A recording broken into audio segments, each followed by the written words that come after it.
Buenos días nuevamente, chicos, con todos y con todos. Hoy nos vamos a dedicar a conversar sobre un tema fundamental, determinante en la vida de todos los seres humanos para la convivencia y el desarrollo de nuestras sociedades, que es lo referente a los derechos humanos. Los derechos humanos son inherentes a todos los seres humanos. Habíamos dicho ya en las clases, y esto les repito,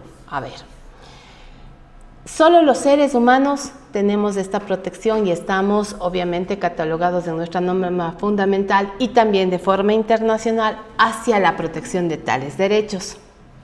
Y entonces cuando decimos es inherente al ser humano, significa que el ser humano viaja con sus derechos, viaja obviamente con esa columna vertebral que sostiene la realización plena de cada persona. Estos derechos humanos emergen sin lugar a dudas, y no puede ser de otra manera, desde la dignidad humana.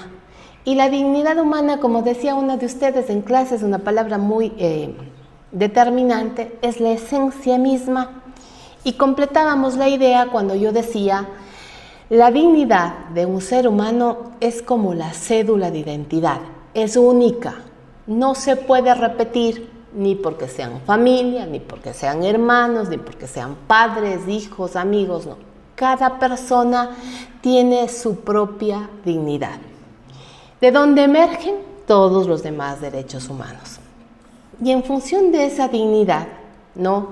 Cada ser humano es un mundo, ¿no? Es único y obviamente un universo de circunstancias. Y entonces los derechos a ser intrínsecos que vienen obviamente en resguardo, comenzando desde el derecho a la vida, estos derechos lo que hacen sin lugar a dudas es garantizar la libertad y la igualdad desde el tema de la dignidad. Son esenciales para la paz y el desarrollo. A lo largo de su existencia, lo que han ido es evolucionando. Un derecho, como habíamos visto, no puede ser eliminado, lo que puede ser reestructurado, replanteado de acuerdo a la realidad social del momento, y obviamente eso se llama progresividad de derechos humanos. Y en esa situación, entonces, sabemos que donde nosotros vamos, los derechos van con nosotros. Y si bien estos derechos humanos son solamente para los seres humanos, habíamos hecho dos distinciones. Lo que la Constitución del 2008 ya conceptualiza como derechos también a la naturaleza, sujeta de derechos. Y el segundo, que es respecto al debido proceso para las personas jurídicas en una contienda judicial, porque se entiende que es un sujeto procesal. Y entonces, en el marco del debido proceso, aquel elemento respecto de hacer efectivo el derecho a la defensa es también para las personas jurídicas, con esas diferenciaciones únicamente. La historia de los derechos humanos es larga y compleja, marcada por avances y retrocesos. Podemos identificar varias etapas claves en su desarrollo. En la antigüedad, ¿no? Y en la Edad Media, en las antiguas civilizaciones como la mesopotámica, egipcia, griega y greco-romana, encontramos primeros indicios de derechos, aunque limitados a ciertas clases sociales. La Carta Magna de 1215 en Inglaterra es un ejemplo temprano de limitaciones del poder del monarca y el reconocimiento de algunos derechos básicos para los súbditos. Es decir, el monarca ya no era la palabra última ni la que se imponía. Es decir, ya existe un respeto hacia los ciudadanos, hacia las personas. Ya no es solamente el tema de que la monarquía impone. Existen ya entonces apariciones de derechos humanos que lo que hacen es reforzar la libertad del hombre como tal, hablando de hombre obviamente en el tema de humanidad.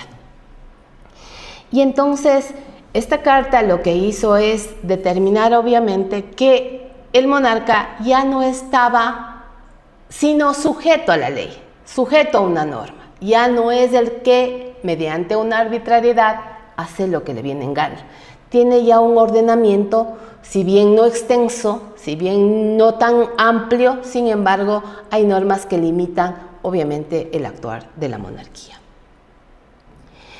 En la Edad Moderna, la Ilustración en el siglo XVIII trajo consigo el surgimiento de ideas sobre la igualdad y la libertad. Documentos como la Declaración de Independencia de los Estados Unidos y la Declaración de los Derechos del Hombre y del Ciudadano en Francia en 1789 son hitos importantes que establecieron principios de derechos humanos universales. En el siglo XX,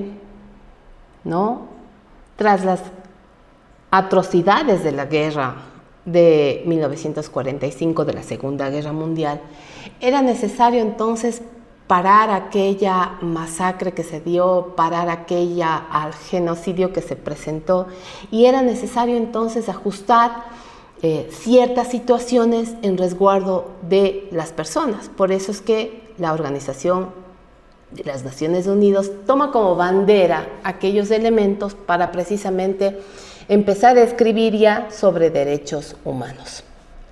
La comunidad internacional entonces reconoció la necesidad de establecer un marco global para proteger los derechos humanos. La creación de las Naciones Unidas a partir de 1945 y la adopción de la Declaración Universal de Derechos Humanos en 1948 marcaron un punto de inflexión, un punto de partida, un punto determinante para la sustentación y protección de derechos del hombre. Esta declaración establece los derechos básicos que deben ser garantizados para todas las personas. Recuerden que ya habíamos visto que inclusive se respetaba ya libertades en la antigüedad, ya no era necesariamente el tema de la esclavitud, había ciertas normas que manejaban esa situación de repeler y de frenar aquel tratamiento cruel hacia el ser humano, y con la Revolución Francesa de lo que nosotros hemos visto como el resguardo hacia las libertades, Los derechos humanos se basan en varios principios fundamentales. Uno, que son universales, es decir, no es solo para los ciudadanos ecuatorianos, no es solo para los ciudadanos americanos, no. La universalidad significa que es para todos los seres humanos que habitamos en este planeta. Y estos derechos humanos obviamente se aplican de forma equitativa, de forma en que resguarde la realización plena desde las propias circunstancias de cada ser humano y sin distinción. Es decir, la discriminación se va ajustando a estos nuevos reconocimientos de derechos que inclusive hacen posible la igualdad y la equidad. Acuérdense que habíamos visto que inclusive hay esta situación en la norma nuestra constitucional, de las acciones afirmativas como internacionalmente se aplican además para quienes están en desventaja puedan igualarse en las circunstancias que la vida les ha puesto, para hablar obviamente de protección plena y eficaz hacia la persona humana como tal. También son inalienables, es decir, los derechos humanos no pueden ser arrebatados. Nadie puede ser privado de sus derechos básicos, salvo en circunstancias específicas y de acuerdo con procedimientos legales. Pero obvio que cuando nosotros hablamos de una salvedad, no significa que se elimina el derecho. Lo que hacen las normas internas del Estado ecuatoriano, cuanto las normas internacionales, es restringir al derecho del otro lado, digamos así, para subir al derecho que se está vulnerando a fin de ponerlo en igualdad de situaciones, en igualdad de circunstancias. Y entonces eso significa que no los podemos desconocer. También tenemos entonces, entre otras de las características de estos derechos, que son interdependientes e indivisibles. Ojo, todas estas características de los derechos humanos están contemplados en las normas de ponderación de derechos previstos en el artículo 11 de la norma fundamental. Ustedes ahí van a encontrar cómo entonces se hace efectivo un derecho. Esas Esta norma del artículo 11 tiene estos que se llaman principios constitucionales y que se traducen en mecanismos para hacer efectiva la realización plena del ser humano, ¿no? Ahí no hay discriminación, es decir, está prohibida la discriminación, sea por situaciones de religión, de sexo, de educación, de raza, etcétera, etcétera, etcétera. Es decir, ahí ustedes tienen todos los mecanismos para hacer efectivo tal igualdad. Y entonces, como todas las personas, ¿no?, nacemos libres y en iguales situaciones, la igualdad y la no discriminación significa que a la par de ser un derecho también es un principio. Es decir, tiene una doble función precisamente para hacer más efectivo la ponderación de aquellos derechos humanos. Todas las personas tienen derecho a disfrutar de sus derechos, valga la redundancia, sin discriminación, en igualdad de condiciones. Por eso inclusive ahora ustedes habrán visto que a partir de ciertas políticas de gobierno para equilibrar la no discriminación, por ponerles un ejemplo sencillo, cuando tienen trabajadores en una empresa, pero la ley exige ya cierto número de personas con discapacidad para equilibrar que todos tengan acceso al trabajo. Y por ejemplo, dentro del propio trabajo, ciertos espacios físicos determinados en función de aquellas necesidades que tiene la persona con discapacidad para que no esté en desventaja con aquellas que no lo requieren. Entonces, es decir, se adecúan los espacios según las circunstancias, de acuerdo con la norma y en la protección desde el respeto hacia la dignidad misma. Tenemos también la participación e inclusión. Toda persona tiene derecho a participar en las decisiones que afecten sus derechos y a la vida misma. Noten ustedes que cuando decimos que los derechos se afectan a la vida misma es porque una persona que no está viva pues no puede hacer efectivo la realización. Y desde, como dice la Corte Interamericana de Derechos Humanos, desde el derecho a la vida nacen los otros derechos. Llámese a la educación, llámese al trabajo, a la seguridad social, a la recreación inclusive y a la serie de derechos que están catalogados en la norma fundamental y obviamente protegidos no solo de forma interna sino a nivel internacional. Los derechos humanos se dividen en varias categorías, cada una con su propia importancia y enfoque. Tenemos entonces los derechos civiles y políticos, incluyen el derecho a la vida, la libertad, la seguridad, la libertad de expresión, la igualdad ante la ley y el derecho a un juicio justo. También abarcan los derechos de participación política, como el derecho al voto y la libertad de asociación. Tenemos por otro lado a los derechos económicos, sociales y culturales. Estos derechos garantizan las condiciones necesarias para una vida digna. Incluye el derecho al trabajo, a la salud, a la educación, a la vivienda y a la seguridad social. También se reconocen los derechos culturales como el derecho a participar en la vida cultural de la comunidad y a disfrutar del progreso científico. Tenemos también a los derechos colectivos y de solidaridad. Estos derechos se refieren a las comunidades y colectivos, incluyen el derecho al desarrollo, a un medio ambiente sano, a la paz y a la autodeterminación de los pueblos. Es decir, no solamente al ser el Estado ecuatoriano plurinacional, ¿no?, ya no solamente reconoce las circunstancias propias de cada individuo, sino las circunstancias propias y la forma de autodeterminarse de aquellas comunidades. A pesar de los avances significativos en la promoción y protección de los derechos humanos, existen numerosos desafíos en la actualidad. Combatir la pobreza, por ejemplo, combatir la desigualdad, ¿no? Esto sigue siendo un obstáculo importante que debe ser controlado, que debe llevar políticas públicas para la realización plena de tales derechos. La pobreza extrema priva a millones de personas en sus derechos básicos. Y ojo, cuando nosotros hablamos de desigualdad y pobreza, y hoy por hoy vemos de los temas de migración más mayoritariamente, por poner un término, de los venezolanos, no es que porque son extranjeros no están protegidos. Nuestra Constitución en los primeros artículos sostiene y obviamente que la protección y el respeto a la supremacía constitucional no es solamente para los ecuatorianos, es para todos los que se encuentran en el territorio ecuatoriano.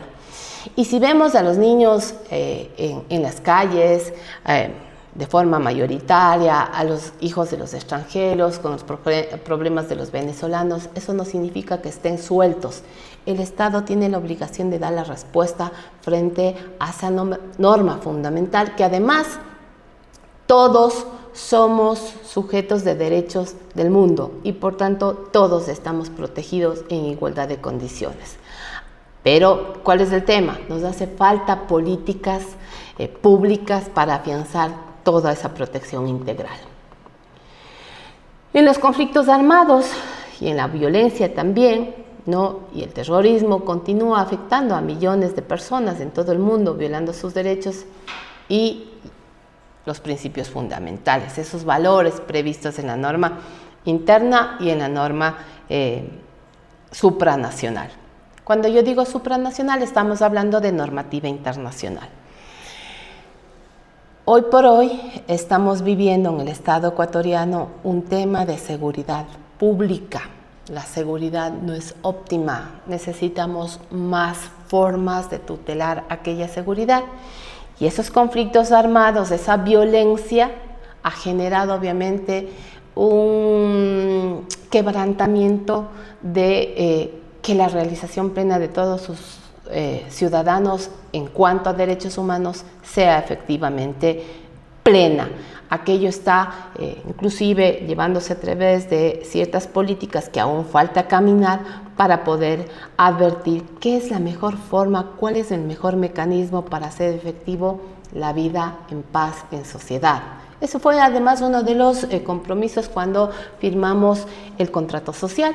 El soberano se comprometió al respeto y obviamente los gobiernos, en este caso, acuérdense que una cosa era el Estado y otra cosa era el gobierno, deben implementar aquellas políticas de resguardo, aquellas formas de violencia para que eso no ataque a la realización plena del ser humano. Y claro, hablábamos también de la migración, ¿no? Y de los refugiados, como la crisis que enfrentamos ahora a partir de los problemas que sobre todo Venezuela ha tenido y que Ecuador, como país más cercano, como país vecino, han migrado hacia nuestro territorio y obviamente necesitan el resguardo, porque están huyendo de un régimen que no les proporciona una garantía de realización y que obviamente es necesario aplicar, implementar constantemente, progresivamente aquellas políticas de gobierno. El cambio climático y el medio ambiente también es un tema que debe ser advertido, ¿no? Hoy por hoy tenemos inclusive el tema de que como no tenemos esas grandes lluvias, ha restringido el tema de la energía eléctrica y eso requiere ser debidamente administrado, ser debidamente sustentado el tema del medio ambiente a fin de que esto no restrinja el resto de situaciones que posibiliten llevar adelante una vida plena. La tecnología y la privacidad. El avance tecnológico plantea nuevos desafíos para la privacidad y la protección de datos personales, así como para libertad de expresión y el acceso a la información. Acuérdense que nosotros habíamos visto ya entre los mecanismos de protección de derechos humanos en el Ecuador, teníamos al habeas data y al acceso a la información como para proteger este tema de mecanismos, ¿no? Entre otras situaciones que se puedan presentar. Pero sí es necesario advertir que, y a lo mejor aquí puede llevar a una polémica, la tecnología es buena en tanto en cuanto sea útil y no me valga de aquello para perjudicar a otra persona. Por eso, inclusive, en el plano ya de justicia penal, en materia ordinaria, han aparecido nuevas formas de infracciones precisamente por esta forma de el avance tecnológico ha posibilitado mecanismos de estafas, de defraudaciones, es decir, nuevos tipos penales deben ser advertidos para ser resguardados a través de la normativa positiva, que le llamo yo, y que se refiere, cuando yo hablo de normativa positiva, a todas las normas de cualquier rango que están por debajo de la norma constitucional. El tema de la discriminación y de la exclusión también ha sido ya sustentado, ¿no? Está basado obviamente en que nosotros ni por razones de raza, ni de género, ni de orientación sexual, ni religiosa, podemos desconocer al legítimo diferente. Y por tanto, aquel legítimo diferente tiene derechos de resguardo redoblado que posibilitan su realización plena. Complementando a este tema de los derechos humanos, ¿no? Nos dedicamos entonces a profundizar en los derechos económicos, sociales, culturales y ambientales, comúnmente conocidos como DESCA. Estos derechos son fundamentales para asegurar una vida digna y plena para todas las personas y son esenciales para el desarrollo sostenible y la justicia social. Estos derechos, que los vamos a nombrar ahora como DESCA, forman parte integral de los derechos humanos. DESCA son las siglas, ¿no? Reconocidos internacionalmente. Estos derechos están consagrados en instrumentos como el Pacto Internacional de Derechos Económicos, Sociales y Culturales, adoptado por la Asamblea General de las Naciones Unidas en 1966 y que entró en vigor en 1976. Este pacto establece una serie de derechos que los estados deben respetar, proteger y garantizar. Por eso los mecanismos no solo internos, sino internacionales. Los estados tienen 3 tipos de obligaciones en relación con los derechos llamados DESCA, que es respetar, proteger y cumplir. Cuando nosotros hablamos, miren, de estos verbos rectores, respetar, proteger y cumplir, son verbos imperativos, no facultativos. Es decir, el respetar es imperativo, el proteger es imperativo y el cumplir sin duda alguna, porque si no hay aplicadores de derecho, y entonces, ¿cómo hablamos de la efectiva realización de los derechos para un ser humano? Respetar significa que los estados deben abstenerse de inferir directa o indirectamente frente al disfrute de los derechos económicos y sociales, culturales y ambientales. Proteger significa que los estados deben tomar medidas para evitar que los terceros, como empresarios o otras personas u otras autoridades, infieran en el disfrute pleno de tales derechos. Y cumplir, ¿no? Los estados deben adoptar medidas legislativas, administrativas y hasta presupuestarias, ¿no? Para sostener no solo el tema judicial, sino de todo el conglomerado social a través de las autoridades públicas, porque no es que trabaja solo la función judicial. Todo el Estado, a través de su formación de sus diferentes poderes e instituciones, trabaja de forma articulada y debe trabajar de forma articulada para resguardar los derechos humanos. A pesar de los avances de la normativa internacional y nacional, la realización muchas veces enfrenta desafíos muy grandes. Por eso es que hablamos inclusive de desigualdad, de pobreza. Hay una brecha muy grande aún que ajustar en los conflictos armados y el desplazamiento, los cambios climáticos, como habíamos visto, la discriminación, la desigualdad, en fin. Entonces, tanto en el campo internacional cuanto en el campo nacional o regional, como lo veremos ya en la siguiente clase, tenemos mecanismos, normas escritas y mecanismos para hacer posible la realización de los derechos humanos. Cuando uno de los derechos es vulnerado, obviamente entran los mecanismos, ya sea de forma nacional o ya sea de forma internacional, porque el Estado parte no cumplió con lo previsto en sus tratados, en sus convenios, en este caso la Convención Americana de Derechos Humanos, y posibilitó la transgresión de tales derechos y obviamente le catapulta, le posibilita a esa persona vulnerada poder accionar internacionalmente ante la Corte Interamericana de Derechos Humanos, como lo veremos en las siguientes clases. Por tanto, Espero entonces que con esta idea, que además ya sustentamos, ya vimos detalle a detalle cómo aparecieron, quiénes eran los que generaron los primeros derechos, cuándo se escribió el primero, con Cicerón el Grande, acuérdense que ya vimos esta situación, y estos derechos que van escribiéndose y que automáticamente en el desarrollo de la sociedad van ajustándose a una realidad social, significa derechos en constante movimiento, y obviamente hablamos de progresividad de derechos. Chicos, hasta aquí entonces el tema. Cualquier situación, igualmente a las órdenes. Muchas gracias.